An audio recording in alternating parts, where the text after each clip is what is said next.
Imagine this. It's 1950. The sun is rising. You step onto your porch, mug of coffee in hand. The world is quiet. No buzz of phones. No morning traffic blaring from smartphones.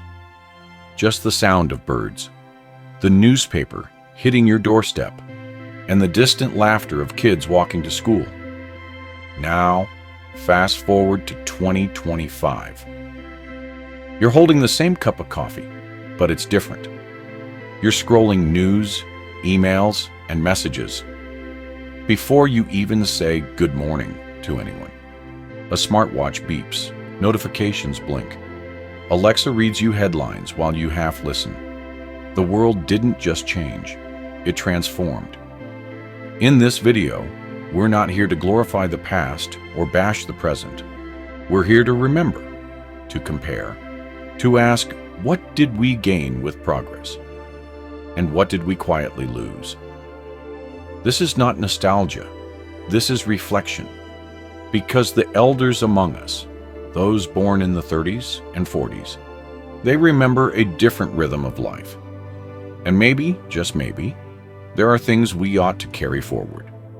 Over the next few minutes, we'll journey through two timelines, 1950 and today.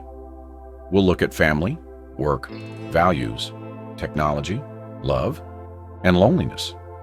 And we'll ask ourselves, are we truly better off? So sit back, or better yet, walk around, reflect. Think of your grandparents, or yourself, if you were lucky enough to see that simple world firsthand. Because this isn't just a comparison, it's a reminder that sometimes progress makes noise. And sometimes wisdom speaks in silence. In 1950, dinner wasn't just about food. It was a ritual, a daily homecoming. The table wasn't just wood and chairs. It was where stories were shared, jokes were cracked, and parents listened. The family gathered around 6 p.m., sometimes earlier. No phones, no distractions. The radio might be playing softly in the background, but all eyes and ears were at the table. A mother would bring out dishes made from scratch, meatloaf, mashed potatoes, maybe a pot roast on Sundays. Dad would ask the kids how school went. Kids listened when their elders spoke. There was laughter, teasing, sometimes scolding, but always connection. Fast forward to now. How often do families even eat together? And when they do, how often do they talk? Screens glow at every corner of the room. TV is on. Phones are out. Earbuds are in. Someone's finishing a homework assignment, another is scrolling TikTok, and someone else is working late at the table itself. The table didn't just lose its meals, it lost its meaning. What we've gained is convenience. Food from anywhere, delivered to your door, meals in minutes. Even family dinners can be pre-cooked and microwaved. But what did we lose in that trade? The art of listening, the warmth of presence, the small but powerful act of just being there. Elders remember it well. The stories they tell about back when we used to eat together aren't fairy tales. They're echoes of a time when emotional hunger was fed, not just the body. And maybe, in all our advancement, we forgot something crucial. Human connection doesn't come in a box or a screen. It comes from looking someone in the eyes and asking, "How was your day?" And then actually waiting for the answer.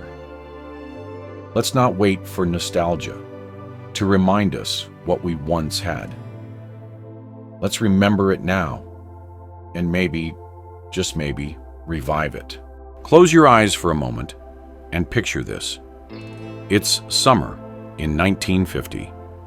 A group of kids on bicycles are racing down a tree-lined street, the wind in their hair, laughter echoing behind them. They don't have phones, watches, or GPS trackers. What they do have is time and trust. They know they need to be home by sundown, and until then, The world is theirs to explore. They climb trees, build forts out of scrap wood, drink water from garden hoses, and play baseball in empty lots. If they fall, they get up. If they get into trouble, they learn. Childhood was unsupervised, but not neglected. It was an era of earned independence. Now fast forward to today. The average child spends more time indoors than prison inmates. The outside world has been replaced with touchscreens and digital avatars. Kids don't ride bikes unsupervised anymore. They FaceTime, they game, they scroll, and they do it all from the safety of their bedroom. But is it really safer or just lonelier? Today's parents often say it's just not safe out there. But statistically, many places are as safe or safer than decades ago. What's changed is perception. 24/7 news cycles, social media horror stories, and a culture of fear have convinced us that the world is always one step away from disaster. So we trade freedom for control, spontaneity for schedules, adventure for algorithms. We've gained more awareness, yes, more tools to protect our children. GPS tracking, school alerts, parenting forums, home cameras. But in the process, we may have lost something essential to growing up: the space to fall and get up on your own. Ask someone who grew up in the 50s what their best childhood memory was. It almost always involves dirt, scraped knees, and a sunset curfew. Now ask a child today. You may hear about a high score or a viral video. Neither is inherently better, but one was real, the other virtual. The question is, which one will leave deeper footprints in the memory? Maybe it's time to open the door again. Let kids ride a little farther, climb a little higher, live a little louder. Because while the world has changed, the need for freedom hasn't. In 1950, the height of home technology was a black and white television set with rabbit ear antennas, maybe a rotary telephone mounted to the wall, and a refrigerator that actually needed defrosting. Typewriters clacked in offices. Letters arrived with a stamp and a day or two of waiting. News came in a morning paper or on the evening radio. But there was magic in the slowness, anticipation, time to think. When you got a letter from a loved one, it was a keepsake. A phone call from a distant relative was an event. A shared radio broadcast united families, gathered together in the living room, listening to every word. Fast forward to now, 2025. We carry the world in our pockets. Everything, everywhere, all the time. Smartphones, smart homes, smart cars. Text messages fly instantly. Video calls make long distance feel like next door. We're more connected than ever before. But here's the paradox. With all this connection, many feel more alone. We scroll through highlight reels, compare our behind the scenes to everyone else's best moments. We answer emails at dinner. Notifications buzz even during conversations. Technology has brought us wonders, medical advancements, global access to education, opportunities to work and learn from anywhere. It's also brought dependency, distraction, and digital burnout. We no longer wait, but we no longer breathe either. In the 1950s, a man might go an entire afternoon focused on one task. Today, the average adult checks their phone over 90 times per day. In that old world, life was slower, but in that slowness came presence. This isn't a rejection of progress. It's a reminder of balance. The elders speak of a world where people talked more and stared less, where a dinner table was sacred and a conversation wasn't split between 5 tabs open in your mind. What we've gained is speed, access, and efficiency. What we risk losing is depth, patience, and focus. Perhaps the wisdom lies in knowing how to use technology without letting it use us, to embrace innovation without discarding intention.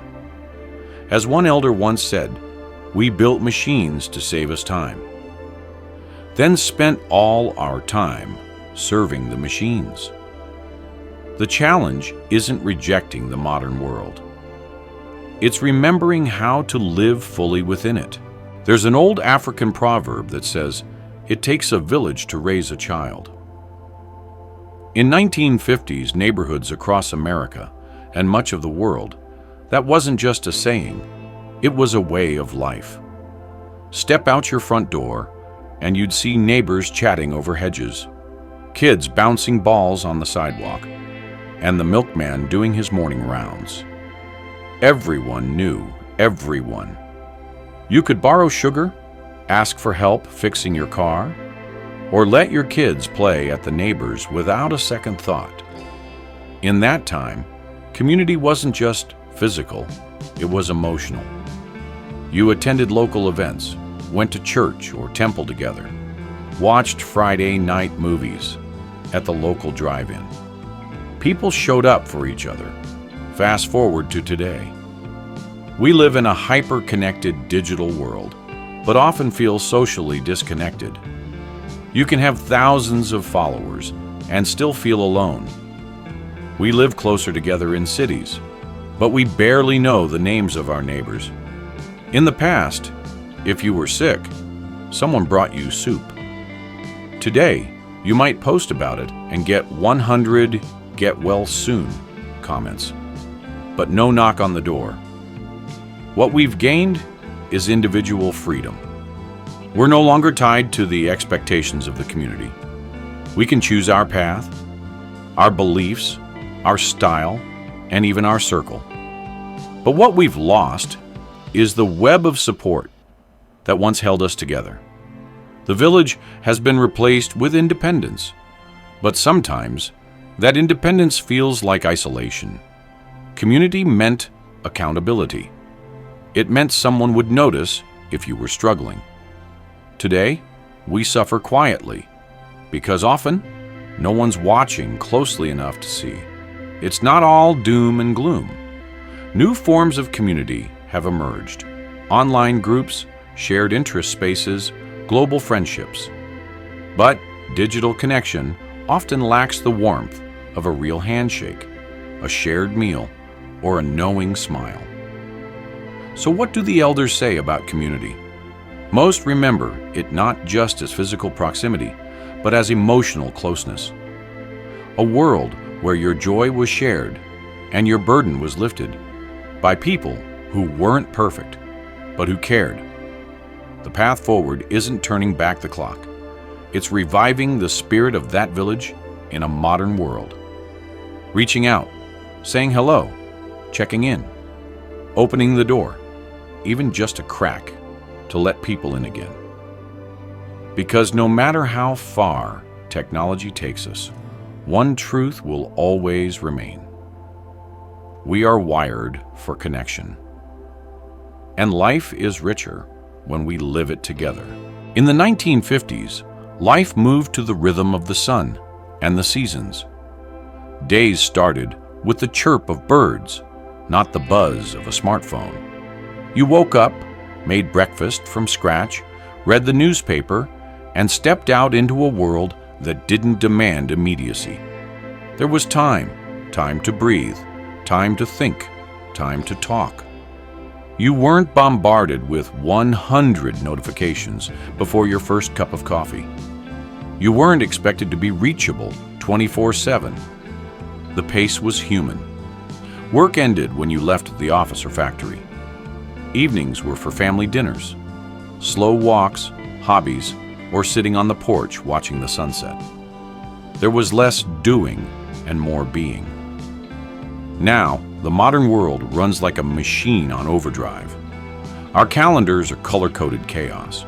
We answer emails while eating lunch, listen to podcasts while walking, and binge TV while scrolling our phones. The internet never sleeps. and neither do we. Hustle culture glorifies being busy, as if rest is a weakness and burnout is a badge of honor. What have we gained? Productivity, efficiency, and an incredible capacity to multitask. We can order dinner, schedule meetings, and pay bills, all without standing up. But what have we lost? Presence. We've traded slow coffee for energy drinks, board games for video games, handwritten letters for emojis. The simplicity of quiet has been replaced by the pressure to stay stimulated. The elders often reflect on how boredom wasn't a problem. It was a portal, a gateway to imagination, creativity, even introspection. Today, boredom scares us. We rush to fill every pause with pixels, but it's in that stillness, uncomfortable as it may feel, where the soul breathes. The 1950s weren't perfect, but they offered a kind of stillness we now long for, a freedom from the always-on culture. If we want to reclaim even a piece of that wisdom, we have to choose it. Set boundaries, make space, turn off the noise, not just on our devices, but in our minds. Because sometimes doing nothing is exactly what the moment needs. Not idleness, but intentional rest. A slow meal, a walk with no destination, a conversation without distraction. The old ones will tell you, it wasn't about being slow, it was about being present. And in a world obsessed with speed, presence is the rarest gift of all. Imagine showing someone from 1950 a smartphone, a device that can hold every book ever written, connect you to someone across the world in seconds, take photographs, guide you through traffic, play music, show movies, and even remind you to drink water. They'd call it magic. And in many ways, it is. Technology today is miraculous. We carry supercomputers in our pockets. We can video chat with a loved one thousands of miles away. Diseases that once devastated generations can now be treated or prevented thanks to modern medical advancements. The 1950s had black and white televisions with 2 channels. Today, we stream high-definition content in real time.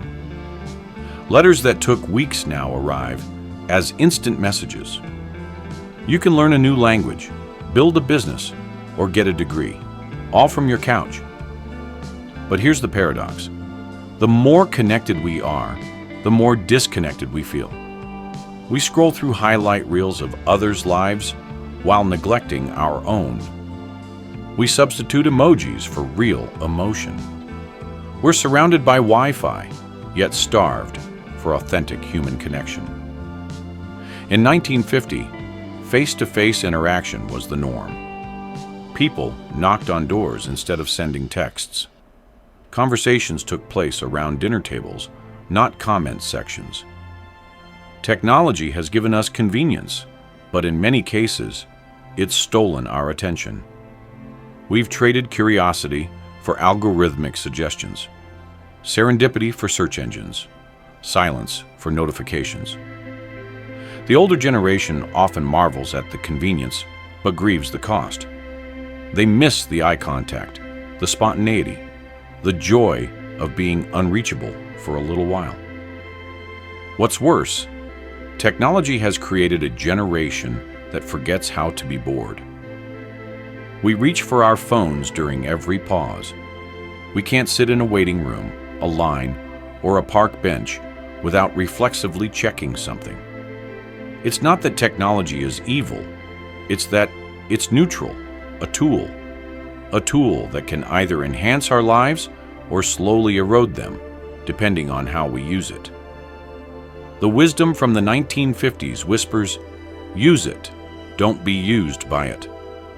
Perhaps the real test of our era is not what tech we invent, but what we protect. Attention, peace, depth. Because if we don't, we risk raising a generation that's always plugged in, but never truly present. In the 1950s, the saying, "It takes a village to raise a child," wasn't just a phrase. it was reality. Children played freely outside from dawn till dusk, knowing neighbors watched out for them. A kindly neighbor might call a child in for lunch, or an elderly couple might share a story on the porch. Childhood was communal, simple, and deeply connected to the environment. Kids learned resilience by exploring, imagination by creating games, and social skills by interacting face-to-face. Parents then had a different rhythm.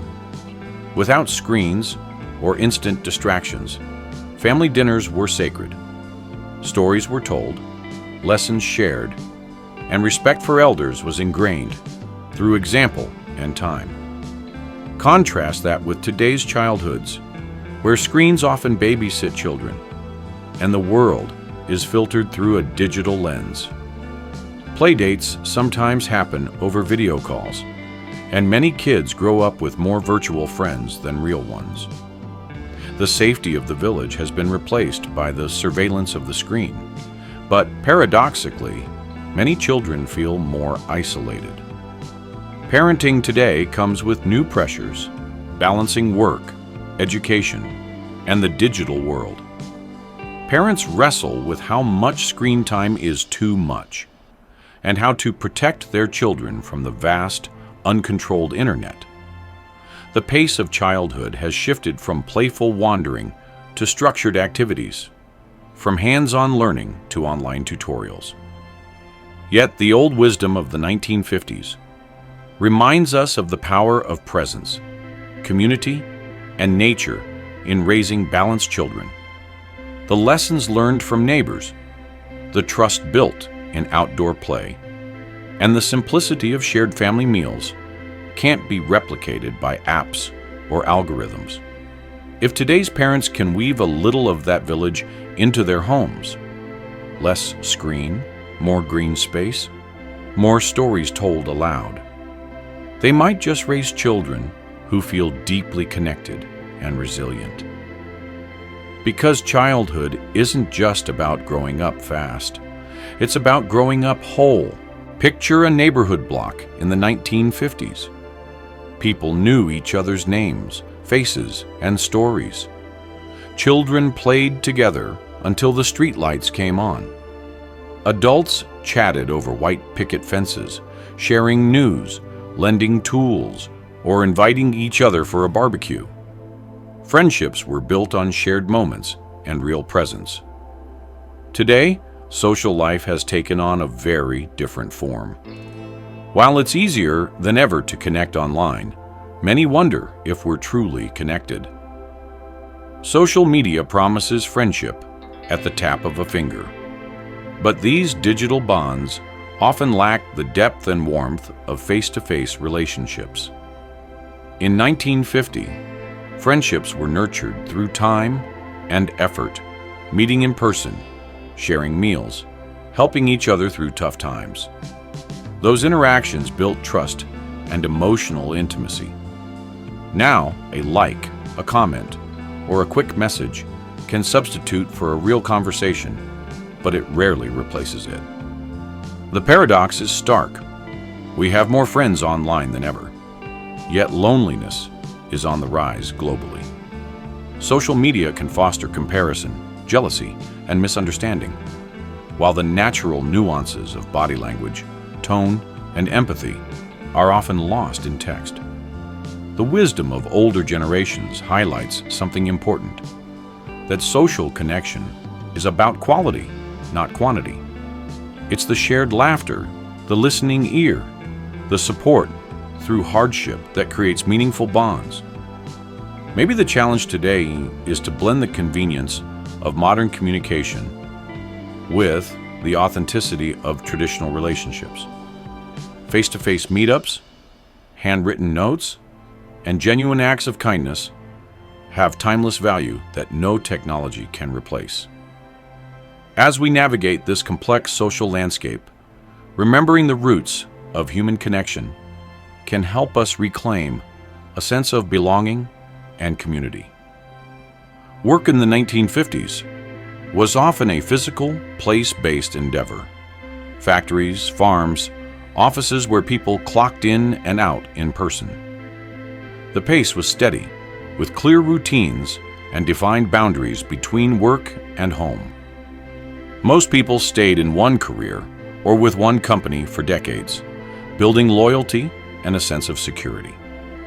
Work was not just about earning a paycheck, but also about community, identity, and purpose. Fast forward to today, and the landscape of work has transformed dramatically.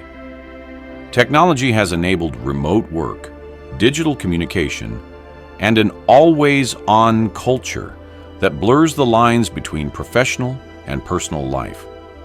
Flexibility is a huge gain. Many can work from anywhere, manage their own schedules, and collaborate globally. But with this comes challenges: burnout, isolation, and the pressure to be constantly available. The old sense of workplace community is often missing, replaced by virtual meetings and emails. Job security is less certain, with gig work and contract roles on the rise. This evolution shows us what we've gained: freedom, connectivity, innovation, and what we've lost: stability, personal connections, clear boundaries. As we move forward, the wisdom lies in finding balance, embracing the new tools that make work more flexible, while nurturing relationships and self-care practices that preserve our well-being. After all, work is a part of life, but life is so much more than work. As we reflect on the world of 1950 versus today, it's clear we've experienced incredible change, progress, innovation, and new freedoms. But with every gain, there's something we've lost: the close-knit communities, the simple pleasures, the deep human connections. The wisdom of the past teaches us to cherish what matters most: presence, community, balance, and kindness. Let's take these lessons forward, blending the best of both worlds to create a future that honors our roots and embraces new possibilities. Thank you for joining me on this journey through time. If you enjoyed this video, please like, share, and subscribe for more reflections on life's timeless wisdom. Until next time, stay curious, stay connected, and keep learning.